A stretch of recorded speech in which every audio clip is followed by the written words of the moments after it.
Very good morning again. Today we will be discussing a different topic, that is factors which are affecting drug absorption. We will continue with pharmacokinetics. Pharmacokinetics, ठीक है। तो इसमें 5-6 topics हैं अलग अलग, ठीक है ना। सब पे छोटा छोटा वीडियोस मैं तुम लोगों को शेयर कर रहा हूँ, इसको बैठ के आराम से देखो, ठीक है ना। Next Thursday, that is I think on the 8th, will be having an offline class. तो उसमें हम लोग बैठ करके डिस्कस करेंगे कि कैसे कैसे करके हम लोग और क्या कर सकते हैं, इस चीज़ को और अच्छा से कैसे कर सकते हैं। 2 टेस्ट तुम लोगों का प्लान्ड है, ठीक है ना। 2 टेस्ट तुम लोगों का है, 5th को और 7th को। तो ये टेस्ट तुम लोग दे लो, और फार्माकोकाइनेटिक्स जैसे फिनिश होता है तो फिर फार्माकोकाइनेटिक्स का भी टेस्ट लेंगे। ये टेस्ट थोड़ा बड़ा होगा, शुरू का जो टेस्ट होगा थोड़ा इजी भी होगा और कम क्वेश्चंस का होगा, बट फार्माकोकाइनेटिक्स का टेस्ट थोड़ा बड़ा होगा। तो या तो 2 बार में 50-50 करके लेंगे, या एक ही बार में 100 क्वेश्चंस का लेंगे। और फार्माकोकाइनेटिक्स बहुत इंपॉर्टेंट टॉपिक है, बहुत सारा शॉर्ट आंसर क्वेश्चन एमसीक्यूज इसमें आता है, इसीलिए इसको अच्छे से पढ़ना है, ठीक है। तो we will be seeing what are the different factors which affect absorption of a drug. So these can be broadly classified into pharmaceutical factor and pharmacological factors, ठीक है। फार्मास्यूटिकल और फार्माकोलॉजिकल कंफ्यूज नहीं होना है। देखो, फार्मास्यूटिकल क्या है, जो भी तुम्हारा ड्रग का मैन्युफैक्चरिंग से रिलेटेड है। फार्मास्यूटिकल क्या है, इंडस्ट्री है जो दवा को बनाती है।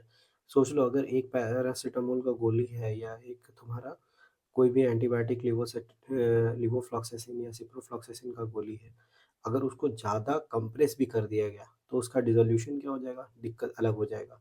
और अगर कम कंप्रेस किया गया तो बहुत ज़्यादा फास्ट डिसॉल्व कर जाएगा। तो वो सारे फैक्टर्स भी क्या हो सकते हैं, एब्जॉर्प्शन में ये दिक्कत कर सकते हैं। फिर फार्माकोलॉजिकल फैक्टर्स होते हैं, मतलब वो ड्रग कैसा है, उसका डिस्ट्रीब्यूशन कहाँ कहाँ होता है, वो एब्जॉर्ब फटाफट होता है कि नहीं, उसकी लिपिड सॉल्युबिलिटी अच्छी है या वाटर सॉल्युबिलिटी अच्छी है, ठीक है ना। वो आयोनाइज होता है या नहीं होता है, ये सारा कुछ भी डिपेंड करता है, जिससे कि तुम्हारा एब्जॉर्प्शन डिफरेंशिएट होता है। So the rate of absorption depends on the aqueous solubility, पानी में कितना घुल जाता है, और कंसंट्रेशन ऑफ द ड्रग, ठीक है ना। कंसंट्रेशन कैसा है ड्रग का घुलने के बाद, उसके बाद एब्जॉर्बिंग सरफेस कैसा है जहाँ से वो एब्जॉर्ब हो रहा है। अब जैसे मान लो कि अगर स्किन से कोई ड्रग एब्जॉर्ब हो रहा है, और तुमने ऐसा छोटा सा जगह पे उसको लगाया है, या वो स्किन क्या है, बहुत ज़्यादा कॉर्निफाइड स्किन है, तो वहाँ से एब्जॉर्प्शन जाहिर सी बात है कि हैम्पर होगा। इंटेस्टाइन का अगर बात करें तो बहुत लंबा अच्छा खासा एरिया मिलता है एब्जॉर्ब होने के लिए। वहीं स्टमक में जो ड्रग्स एब्जॉर्ब होते हैं एसिडिक मीडियम में, उनको जगह वो कम मिलता है, बट टाइम ज़्यादा मिलता है, क्योंकि गैस्ट्रिक एम्पटीइंग 2 से 3 घंटा बाद होता है। तो 2 से 3 घंटा तक वो ड्रग वहाँ पर रहता है। उसी तरह से vascularity of the absorbing surface, यहाँ पे ब्लड सप्लाई कैसा है, जिस जगह पे आपने वो ड्रग को दिया है उसमें ब्लड सप्लाई कैसा है। जैसे बहुत सारे ड्रग्स ओरली बहुत अच्छा एब्जॉर्ब हो जाते हैं म्यूकोसा से, बिकॉज उनका वहाँ पे म्यूकोसा में जो है ब्लड सप्लाई बहुत बढ़िया है, वहाँ पे ब्लड का फ्लो बहुत अच्छा है, वहाँ से ट्रांसपोर्ट ब्लड फटाफट हो रहा है। उसी तरह से तुम्हारा रूट ऑफ एडमिनिस्ट्रेशन, जैसे कि तुम मान लो ओरल दे रहे हो कोई ड्रग, तो वो ओरल देने के बाद क्या होगा, उसका फर्स्ट पास मेटाबॉलिज्म होगा, ठीक है ना। उसके बाद वो ड्रग कहाँ जाएगा, ब्लड में जाएगा, ठीक है, या systemic circulation I should say. तो उसके बाद क्या होगा, सिस्टमिक सर्कुलेशन में पूरा जाएगा। उसी तरह से मान लो अगर तुमने आईवी दे दिया, तो ये 100% कहाँ चला जाएगा, सिस्टमिक सर्कुलेशन में चला जाएगा, ठीक है। फार्मास्यूटिकल फैक्टर, जैसे formulation of the drug, recipe by which a drug is prepared like a cook.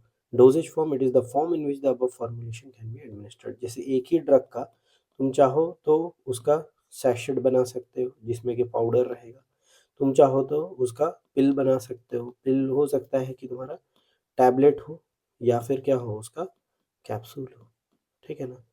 तो जिस भी तरह से तुम बनाओगे उसका फॉर्मूलेशन वो क्या हो जाता है, चेंज हो जाता है। ड्रग जो है वहाँ पे उसका अवेलेबिलिटी, उसका एब्जॉर्प्शन सब डिफरेंशिएट हो जाता है। एक्सिपिएंट का क्या मतलब होता है, या क्या मकसद होता है, ये जनरली देखो बल्क ऐड करता है ना। जैसे पिछला क्लास में भी तुमको मैंने बताया था कि अगर ड्रग्स तुम जैसे देखोगे कि थायराइड की मेडिसिन है ना, तो यूथायरोक्सिन या लिवोथायरोक्सिन जनरली हम लोग यूज़ करते हैं हाइपोथायरॉयडिज्म के केस में, ठीक है ना। तो लिवोथायरोक्सिन का डोज तुमने कभी ध्यान से देखा होगा, तो माइक्रोग्राम में रहता है। जैसे 25 माइक्रोग्राम हो गया, 50 माइक्रोग्राम हो गया, तो इट इज़ एमसीजी, अब तुम सोचो अगर माइक्रोग्राम का हम सिर्फ ड्रग तुमको दे देना तो you will not be able to see with your naked eyes, इतना थोड़ा अमाउंट ऑफ ड्रग होगा, ठीक है ना। माइक्रोग्राम भी क्या है, बहुत छोटा नंबर है, मतलब 1 ग्राम का भी लाखवां पार्ट हो जा रहा है ना वो, ठीक है। मिलीग्राम क्या है, it is 1000th part of a gram, and microgram is 1 lakh part of a gram. तो ग्राम ही इतना छोटा होता है, सोच लो, तो माइक्रोग्राम कितना छोटा होगा। तो अब वो ड्रग को खाने लायक हमको बनाना है, उसको टैबलेट फॉर्म में कन्वर्ट करना है, तो कुछ तो बल्किंग एजेंट हमको ऐड करना पड़ेगा ना, जैसे लैक्टोज, कैल्शियम एसिटेट, स्टार्च, ठीक है।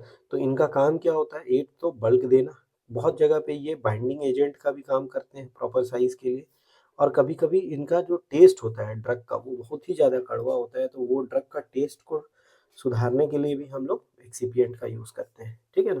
तो एक्सीपिएंट तुमको क्वेश्चन में आ सकता है, 1 मार्क्स का क्वेश्चन में भी आ सकता है। उसी तरह से एक एजेंट होता है जिसको हम लोग वेहिकल बोलते हैं। तो वेहिकल क्या है, it is a substance used to dissolve और suspend the drug so that it could be better applicable as an ointment, या पैलेटेबल उसको बनाना है लिक्विड फॉर्म में। तो इसके वजह से जैसे सिरप है, तो most commonly used material is actually sugar, है ना। तो शुगर से क्या होता है, उसमें एक मीठापन आ जाता है, ठीक है ना।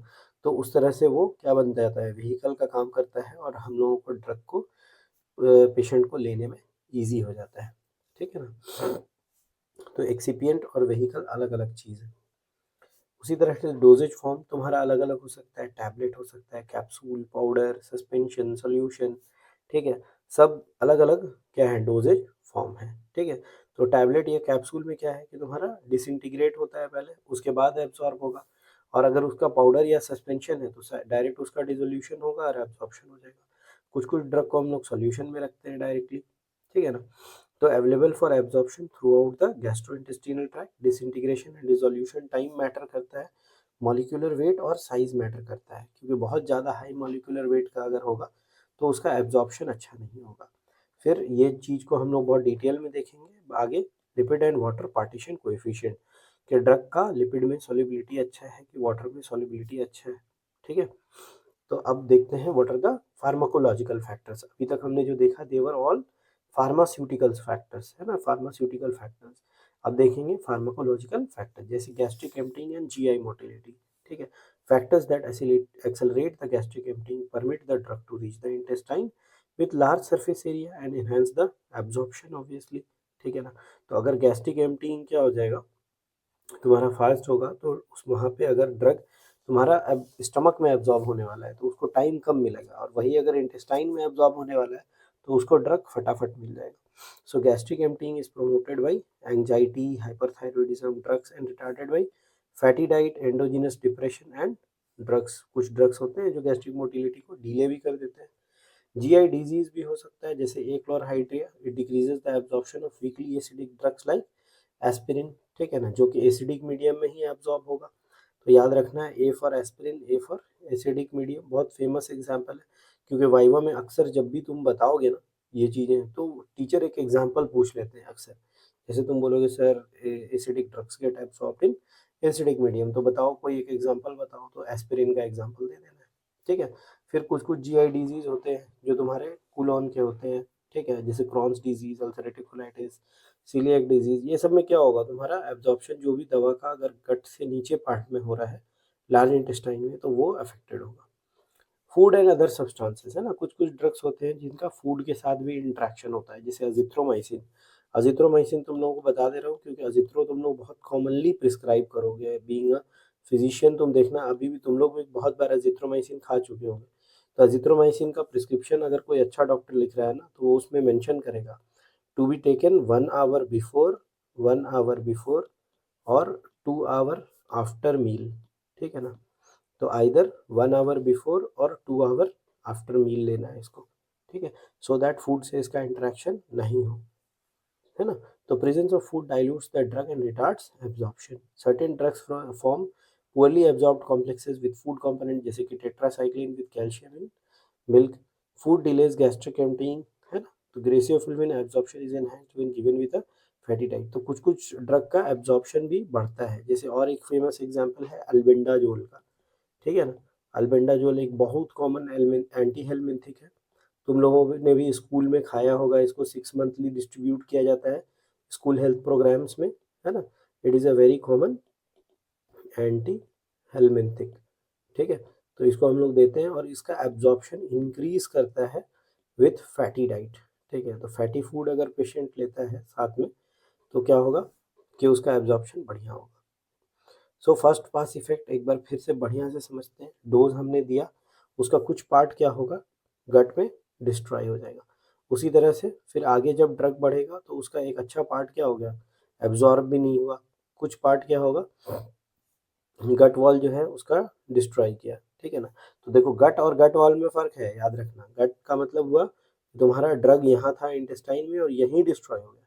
उसके बाद जब ये ट्राई कर रहा था अंदर जाने का तो गट वॉल में कुछ पार्ट डिस्ट्रॉय हुआ। समझ में आ रहा है ना, मतलब इंटेस्टाइन में या स्टमक में कुछ पार्ट डिस्ट्रॉय हुआ, कुछ पार्ट एब्जॉर्ब नहीं हुआ और कुछ जो है गट वॉल में जाकर के डिस्ट्रॉय हो गया, ठीक है। उसके बाद फिर क्या हुआ, गट वॉल को क्रॉस करके सर्कुलेशन में गया, सर्कुलेशन से कहाँ गया, लीवर में गया, और कुछ पार्ट कहाँ डिस्ट्रॉय हो गया, लीवर में जाके डिस्ट्रॉय हो गया। और finally a part of the drug reaches the systemic circulation. इसी को हम लोग क्या बोलते हैं, फर्स्ट पास इफेक्ट बोलते हैं, जहाँ के a part of the drug, only a part of the drug reaches the systemic circulation and rest of the drug does not reach the systemic circulation. इसीलिए बोला जाता है कि अगर आईवी तुम कोई भी मेडिसिन दोगे तो फिर मैं बता रहा हूँ बायोअवेलेबिलिटी क्या होगा उसका, 100% होगा, ठीक है ना। इंट्रावीनस या इंट्रावैस्कुलर देने पे ये सारा स्टेप जो हुआ है ये बाईपास हो जाएगा, ये बाईपास हो जाएगा और तुमको कितना मिल जाएगा, 100% बायोअवेलेबिलिटी मिल जाएगा, ठीक है ना। डिस्ट्रीब्यूशन एक बहुत इंपॉर्टेंट फार्माकोकाइनेटिक पैरामीटर है। So distribution of a drug from the blood stream to other tissues that initially had no drug. तो जाहिर सी बात है कि अगर कोई पेशेंट फर्स्ट डोज ले रहा है तो बॉडी में अभी वो ड्रग नहीं था, और अब जब वो लेगा तो आहिस्ता आहिस्ता उसका ब्लड में कंसंट्रेशन बढ़ेगा, फिर वो ड्रग क्या होगा, अलग अलग टिश्यूज में भी जाएगा, है ना। तो इसी को हम लोग क्या बोलते हैं, डिस्ट्रीब्यूशन बोलते हैं, ठीक है। तो extent of distribution depends on the lipid solubility, कितना ज़्यादा लिपिड सॉल्युबल है ड्रग। पानी में नहीं घुलना, जबकि लिपिड में घुलने का बात हो रहा है। आयोनाइजेशन यहाँ पे है ना, अब क्या है, जैसे पानी में आया तो वो कटायन और एनायन में टूट गया, इसी को हम लोग क्या बोलते हैं, आयोनाइजेशन। उसके बाद binding to plasma tissue proteins, ठीक है ना। जो प्लाज्मा प्रोटीन्स होते हैं ब्लड में, लीवर उनको मैन्युफैक्चर करता है, उससे कितना अच्छा से वो बाइंड कर सकते हैं। और ब्लड फ्लो का भी डिस्ट्रीब्यूशन पे डिपेंड करता है, क्योंकि जितना ज़्यादा ब्लड फ्लो होगा जिस एरिया में, वहाँ वो ड्रग इजीली पहुँच पाएगा। अगर ब्लड सप्लाई ही नहीं है वहाँ पे तो वहाँ ड्रग का पहुँचना मुश्किल होगा। तो these all factors are coming under what, distribution, ठीक है। So movement of the drug proceeds until an equilibrium is established between the unbound drug in the plasma and the tissue fluids, ठीक है। तो वॉल्यूम ऑफ डिस्ट्रीब्यूशन ये बहुत famous short answer question है, बहुत बार पूछा जा चुका है, आगे भी हो सकता है, आएगा, है ना। So what is the volume of distribution, it is the apparent fluid volume in which the drug appears to be distributed, ठीक है। तो जितना तुम्हारा उसका अपरेंट फ्लूइड वॉल्यूम होगा वो जिसमें ड्रग तुम्हारा क्या हो, डिस्ट्रीब्यूटेड हो। कैसे हम लोग कैलकुलेट करेंगे, calculated as volume of distribution, मतलब जो डोज आपने एडमिनिस्टर किया आईवी बाय प्लाज्मा कंसंट्रेशन। तो मान लो कि अगर मैं किसी भी ड्रग का अगर 500 मिलीग्राम का डोज दे रहा हूँ, ठीक है ना, और जब उसका प्लाज्मा कंसंट्रेशन मैं चेक कर रहा हूँ तो पता चला कि 5 माइक्रोग्राम आ रहा है, ठीक है ना, 5 माइक्रोग्राम पर लीटर, ठीक है। तो 5 माइक्रोग्राम पर लीटर अगर आ रहा है तो इन दोनों को हमको डिवाइड कर लेना है, सेम यूनिट में ऑब्वियसली लाना पड़ेगा। तो दिस इज mcg, है ना, माइक्रोग्राम है ये। और mcg पे जाने के बाद फिर इसको जब तुम डिवाइड करोगे तो ये ऊपर 10⁻³ चला जाएगा, क्योंकि ये -6 है और ये -3 है ना। तो उस हिसाब से फिर इसका वॉल्यूम कैलकुलेट हो जाएगा, क्योंकि दोनों का जब यूनिट सेम हो जाएगा तो मिलीग्राम मिलीग्राम कैंसिल हो जाएगा और लीटर में हम लोगों को क्या मिल जाएगा, वॉल्यूम। तो वॉल्यूम जनरली कैसा होता है, लीटर में होता है या मिलीलीटर में होता है, ठीक है ना। तो हम लोगों को पता चल जाएगा what is the volume of distribution. So factors क्या क्या हैं जो वॉल्यूम ऑफ डिस्ट्रीब्यूशन को इफेक्ट करते हैं, लिपिड सॉल्युबिलिटी, है ना, लिपिड सॉल्युबिलिटी। जैसे streptomycin has a volume of distribution of 0.25 litres per KG. Plasma protein binding effect करेगा।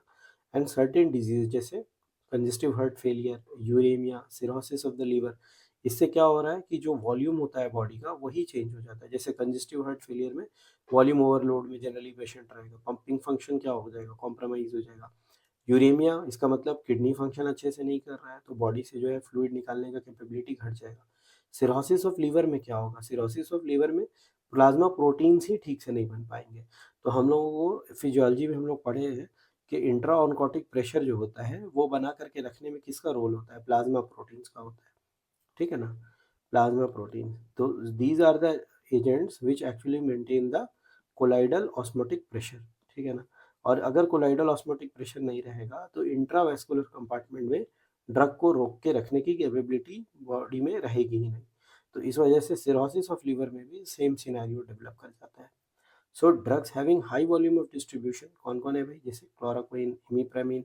तो एक्चुअली में ये जो आता है ना, देखो अभी 1300 लीटर्स आ रहा है इसका वॉल्यूम ऑफ डिस्ट्रीब्यूशन, तो इतना तो वॉल्यूम होता ही नहीं है हम लोग के बॉडी का। तो इसीलिए इसको हम लोग बोलते हैं अपरेंट वॉल्यूम ऑफ डिस्ट्रीब्यूशन। क्या बोलते हैं, apparent, APPARENT, apparent volume of distribution, क्योंकि ये रियल नहीं है ना। रियल अगर रहेगा तो क्या होगा, वो 5 लीटर 7 लीटर ऐसा उससे ज़्यादा आ ही नहीं सकता है, ठीक है ना।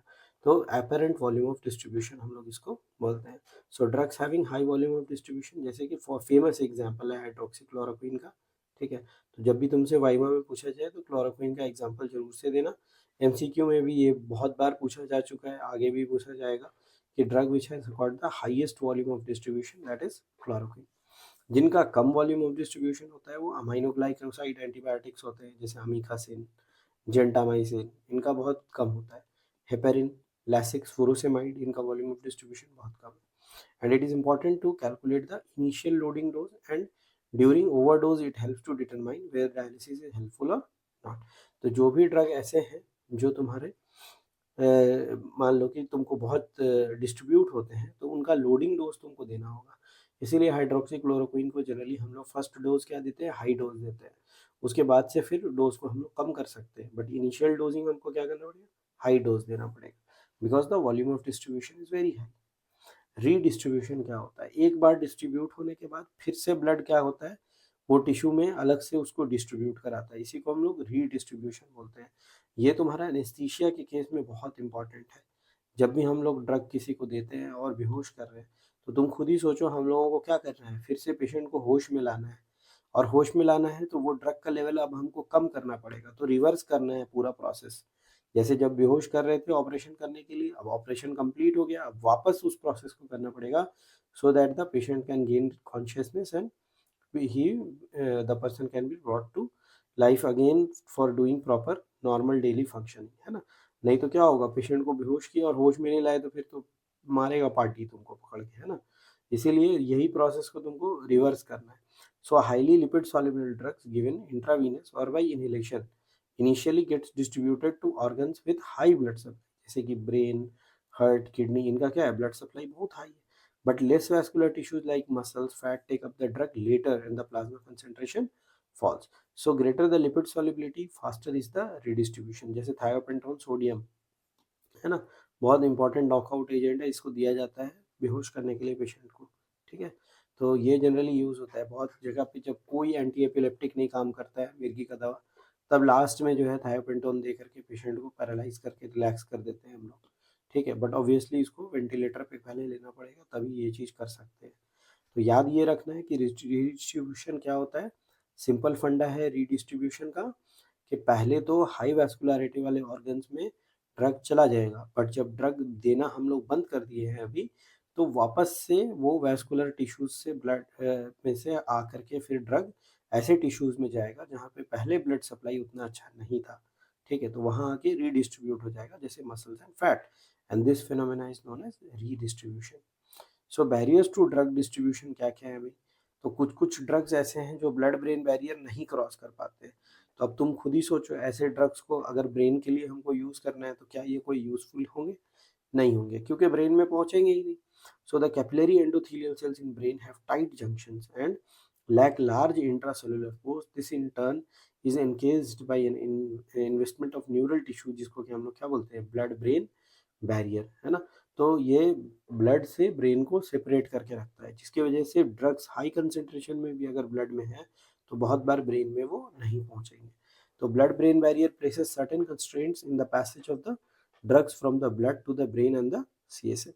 तो lipid soluble non ionised drugs penetrate easily, है ना। तो जितना ज़्यादा लिपिड सॉल्युबल होगा वो जाहिर सी बात है जैसे मेम्ब्रेन क्रॉस कर रहा था वैसे क्रॉस कर पाएगा। और inflammatory conditions increase the permeability, ठीक है। तो CSF is secreted by epithelial cells, blood CSF barrier के CSF is secreted by epithelial cells of the choroid plexus, and only lipid soluble non ionized drug pass from blood to the CSF। जो lipid soluble होगा non ionized होगा वही पास करेगा। No zonal occurrence in this barrier, so drugs can easily reach to the brain cells from the CSF। And drugs given by intrathecal route. Intrathecal जब routes of drug administration तुम लोगों को बताए थे, तो बताए थे ना कि डायरेक्टली हम लोग अगर चाहें तो L1 के लोअर एंड में क्या हो रहा है, स्पाइनल कॉर्ड खत्म हो जा रहा है, ठीक है, स्पाइनल कॉर्ड का एंड हो जा रहा है। तो फिर हम लोग L2 L3 या L3 L4 इंटरवर्टिब्रल स्पेस जो होता है वहाँ पे हम लोग क्या कर सकते हैं, नीडल इंसर्ट कर सकते हैं और ड्रग को हम लोग इंट्राथीकल दे सकते हैं। तो इंट्राथीकल अगर हम लोग देंगे तो ब्रेन में सफिशिएंट कंसंट्रेशन में पहुंच जाएगा। बहुत बार कुछ कुछ एंटीबायोटिक्स, कुछ कुछ एनेस्थेटिक एजेंट्स, कुछ कुछ पैरालाइजिंग एजेंट्स इस तरह से देने पड़ते हैं, ठीक है।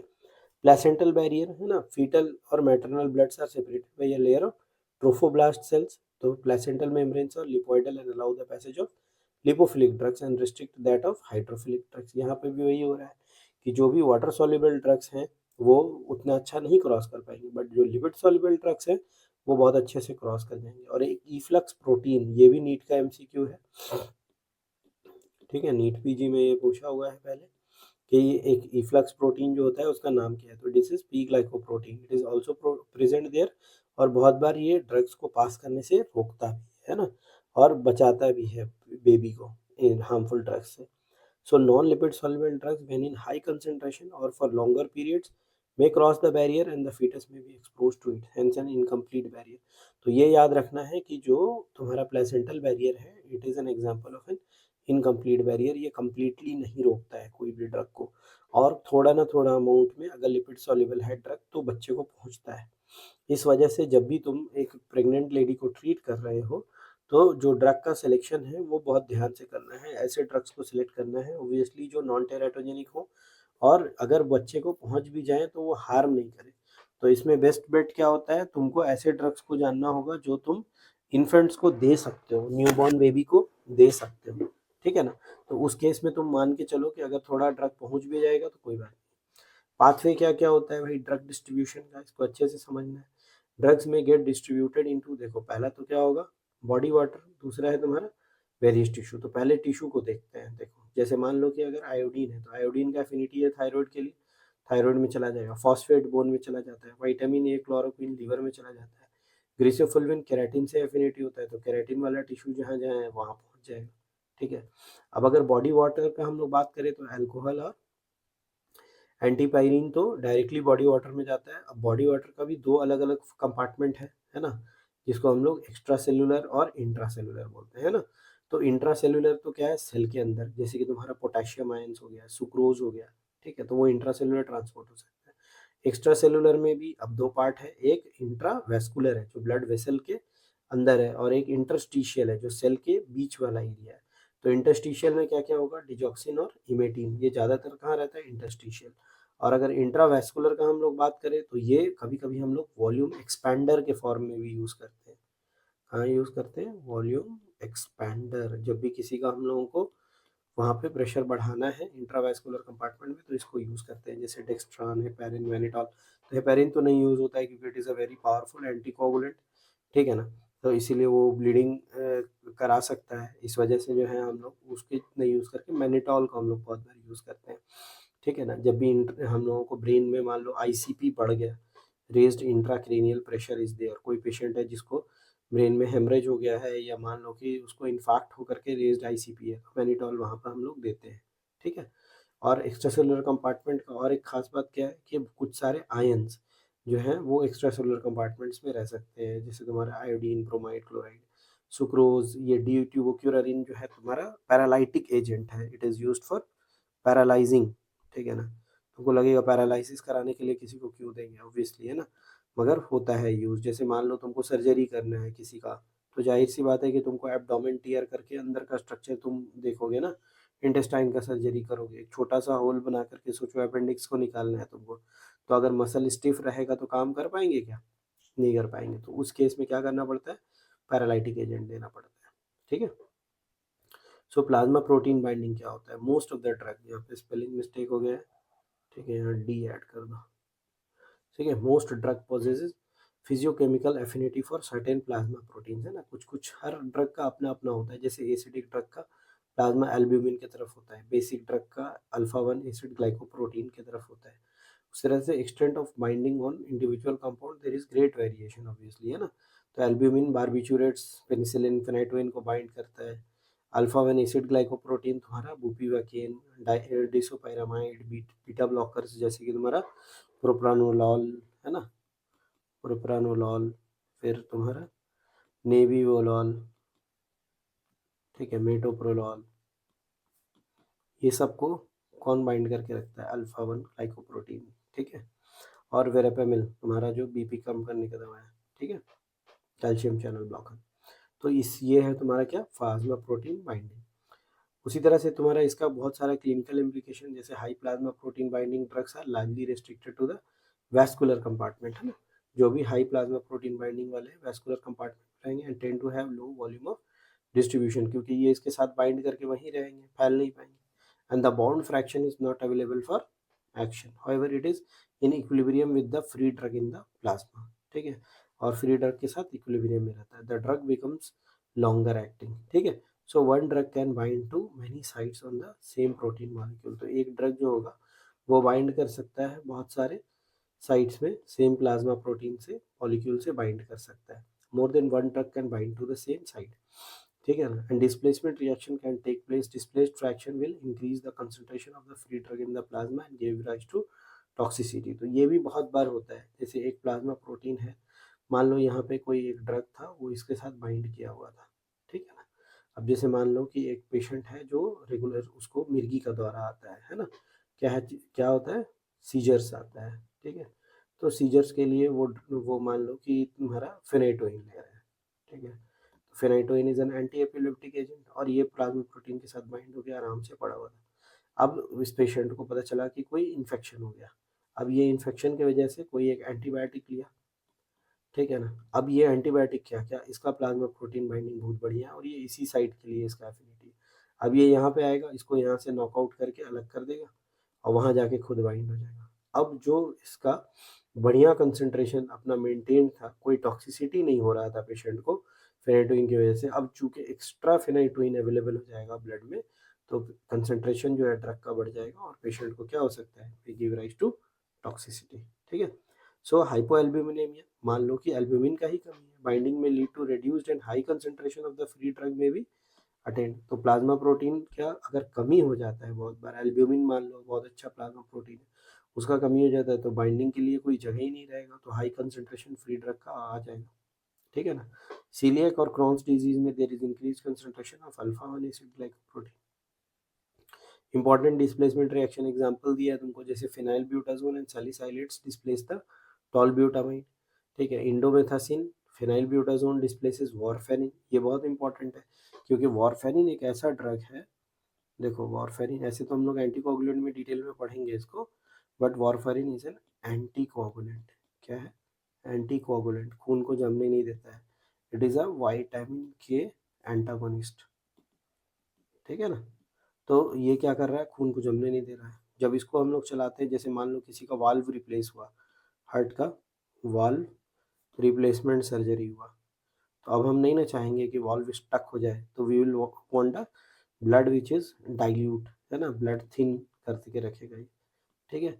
तो अब ये जमने नहीं देगा, अब जमने नहीं देगा, अब पता चला इसका हमको PTINR जो था, prothrombin and international normalised ratio 1.5 to 2.5 के बीच में बहुत अच्छा से हम मेंटेन करके रखे हुए थे। इस बीच में क्या हुआ, ये पेशेंट को गाउट का अटैक आया, ठीक है ना, गाउट का अटैक आया। अब गाउट का अटैक आएगा तो ड्रग ऑफ चॉइस क्या हो जाता है, इंडोमेथासिन।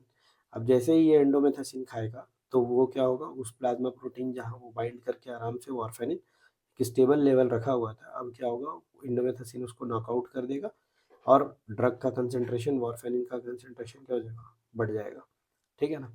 तो ये INR बढ़ जाएगा, 3 पहुंच जाएगा, 3.5 पहुंच जाएगा, तो ब्लीडिंग टेंडेंसी पेशेंट का बढ़ जाएगा, जबकि वो दवा उतना ही ले रहा है। मान लो वारफेरिन 2 mg ले रहा था डेली, 2 mg ही ले रहे हैं, ठीक है। उसी तरह से सल्फोनामाइड जितने होते हैं and vitamin K, they can displace bilirubin, salicylates can displace methotrexate, ठीक है। तो देखो जो भी ड्रग जिसका मार्जिन ऑफ सेफ्टी बहुत अच्छा है ना, थेरेप्यूटिक इंडेक्स बोलते हैं उसको, जिसका बहुत ज़्यादा है, तो वो उसमें तो खास दिक्कत नहीं आएगा। बट ऐसे ड्रग्स जैसे कि मेथोट्रेक्सेट, वारफेरिन, इन सब का थेरेप्यूटिक इंडेक्स बहुत लो है, मार्जिन ऑफ सेफ्टी बहुत लो है, बहुत नैरो रेंज में ये काम करते हैं। कम थोड़ा दोगे तो उनका ड्रग कंसंट्रेशन उतना पहुंचेगा ही नहीं कि वो थेरेप्यूटिक हो, और अगर ज़्यादा दे दोगे तो तुरंत टॉक्सिक लेवल में पहुंच जाएगा। तो ऐसे ड्रग्स में जो है ये इंट्रैक्शंस बहुत मैटर करते हैं, ठीक है। तो टिश्यू स्टोरेज का अगर हम लोग बात करें तो ड्रग्स में also accumulate in specific organs और get bound to specific tissue specific constituents, है ना। तो वहाँ जा करके ये एब्जॉर्ब होकर के वहाँ पे ज़्यादा पहुँच सकते हैं, है ना। तो लार्जर बाइंडिंग टिश्यू बाइंडिंग होगा लार्जर वॉल्यूम ऑफ डिस्ट्रीब्यूशन वाले ड्रग्स में। एग्जाम्पल देखो बहुत फेमस है, टेट्रासाइक्लिन जाके बोन और टीथ में डिपॉजिट्स हो जाता है, क्लोरोक्विन जाके रेटिना में डिपॉजिट हो जाता है, ठीक है ना। एम्यूटोरॉन लंग्स में, थायराइड में जाके डिपॉजिट हो सकता है, आयोडीन थायराइड में जाके डिपॉजिट हो सकता है। तो बहुत सारे ड्रग्स हैं जो टिश्यू स्पेसिफिक डिपोजिशन है जिनका। So we come to the end of this session again, and अभी इसमें और हम कोशिश करेंगे कि 3 to 4 क्लासेस और हम तुम लोगों का लेंगे छोटा छोटा, जिससे तुम्हारा फार्माकोकाइनेटिक्स कंप्लीट हो जाएगा। तो अगला एक वीक में हम लोगों को टारगेट रखना है कि फार्माकोकाइनेटिक्स को फिनिश कर लेना है, then we will move to pharmacodynamics, ठीक है ना। That is what the drug does to the body. तो सब बहुत इंटरेस्टिंग है, अनलेस एंड अनटिल तुम पढ़ोगे नहीं टेक्स्ट बुक से, तुम रियल लाइफ सिनेरियो को इमेजिन नहीं करोगे, तुमको कभी भी पढ़ाई इंटरेस्टिंग नहीं लगेगा। तो अगर तुमको पढ़ाई को इंटरेस्टिंग बनाना है तो you have to correlate it clinically, ठीक है ना। क्लिनिकल कोरिलेशन जो है ना सबसे इम्पोर्टेंट है एक डॉक्टर के लिए। अगर तुमको उस चीज़ का क्लिनिकल कोरिलेशन नहीं समझ में आएगा, तुमको वो चीज़ इंटरेस्टिंग लगेगा ही नहीं, ठीक है। So guys please concentrate on your studies. जो भी तुम छुट्टी मना रहे हो या जो भी वहाँ पे हो, ट्राई करो डेली का फार्मा 1 से 2 घंटा पढ़ने का, ठीक है ना। Already we are behind on our schedules, ठीक है ना। तो कोशिश करना है कि अभी जो तुम लोगों का मार्च में एंड में एग्ज़ाम होगा, तब तक हम लोगों को almost half of the syllabus finish करना है, ठीक है।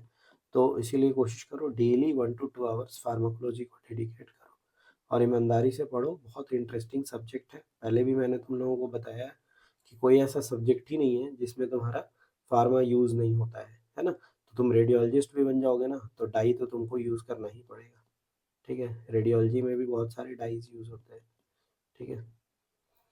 तो इसीलिए कोशिश करो कि कभी भी मान लो रेडियोलॉजी में ऐसा भी सिनेरियो आया, एक बार हम लोग के सर थे, he was the head of department of radiology, उन्होंने बताया कि एक पर्सन को डाई हम लोग दिए करने के लिए रेडियो आयोडीन कॉन्ट्रास्ट, और वो पेशेंट पूरा जो है एनाफाइलैक्टिक शॉक में चला गया।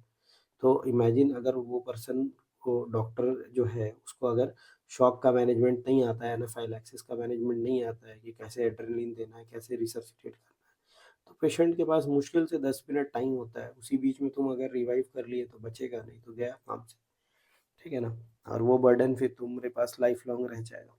तो इसीलिए ट्राई करो कि सब्जेक्ट को अच्छा से पढ़ो, ठीक है ना। चलो, थैंक यू।